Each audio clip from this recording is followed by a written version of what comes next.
అందరికీ నమస్తే. మా వదిన ఏంటి చాక్లెట్స్ పట్టుకుంటుందని చూస్తున్నారా? కాదండి, మా నిఖిత ఎంగేజ్మెంట్కి వెల్కమ్కి ఒక మంచి బొకే అయితే రెడీ చేశాము. ఎప్పుడు రెగ్యులర్గా నార్మల్ ఫ్లవర్ బొకే కాకుండా ఈసారి అయితే ఇలా కొత్తగా ట్రై చేశాము. చాలా చాలా బాగుందండి అవుట్పుట్ అయితే.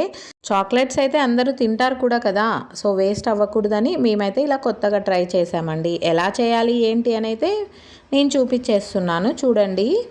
చాలా ఈజీ అండి, చాలా సింపుల్ అండి. ఇదైతే ఏంటంటే మనకి బయట ఫ్యాన్సీ స్టోర్లో ఎక్కడైనా ఇలా బ్యాంబూ స్టిక్స్ చిన్నవి ఇలాంటివి దొరుకుతాయి అన్నమాట. స్టిక్స్ అయితే సో ఈ స్టిక్స్ తీసుకునేసి ఇలా లాంగ్లో ఉంటాయన్నమాట.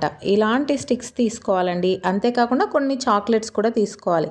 సో వాటిని ఇలా అతికించేస్తున్నాం అనమాట. ఎలా అతికించాలో కూడా నేను చూపిస్తున్నాను. ఒక చాక్లెట్ని బ్యాక్ సైడ్ తీసుకొని డబల్ టేప్ తీసుకోవాలండి. డబల్ టేప్కి ఇలా 2 సైడ్స్, నేను ఎందుకంటే ఒకటే అతికిస్తే కొద్దిగా గట్టిగా ఉండదని చెప్పేసి ఇలా 2 ప్లాస్టర్స్ అయితే వేసేస్తున్నాను అనమాట. దాని తర్వాత స్టిక్ తెచ్చాం కదా, ఆ స్టిక్స్ పెట్టేసి సో ఇలా ప్లాస్టర్ అయితే వేసేస్తున్నాం అనమాట. ఎందుకంటే చాలా స్ట్రాంగ్గా ఉండాలన్నమాట. ఇలా కొద్దిగా డబల్ టేప్ ఇలా ప్లాస్టర్ యూస్ చేసుకుంటే కొద్దిగా స్ట్రాంగ్గా ఉంటుంది. మనకి ఎలా తీసుకున్నా కూడా పడిపోదు అనమాట. ఇలా ఆల్మోస్ట్ మాకు ఏమేమి చాక్లెట్స్ కావాలో ఎలా అయితే బాగుంటుందో ఇలా ఆల్మోస్ట్ అన్ని చాక్లెట్స్కి ఇలా డబల్ టేప్ వేసి ఇలా ప్లాస్టర్ అయితే వేసేసామన్నమాట. అన్నీ తీసుకొనేసి చాక్లెట్స్ ఒక దగ్గరగా ఇలా బ్యాంబూ స్టిక్స్ వేసి ఇలా కట్టేసాము. ఇంకొకటి ఇలా ట్రాన్స్పరెంట్ కవర్ హార్ట్ షేప్ ఉంది కదా అండి, ఇది కూడా ఫ్యాన్సీ స్టోర్లో దొరుకుతుంది. సో ఒక దగ్గర కట్టేసిన తర్వాత ఈ కవర్ని ఇలా బ్యాక్ సైడ్ ఇలా హోల్డ్ చేసేసి ఇలా అయితే కట్టేయాలన్నమాట. ఈ వీడియో కొద్దిగా మిస్ అయింది, దానివల్ల నేను చూపించలేకపోయాను.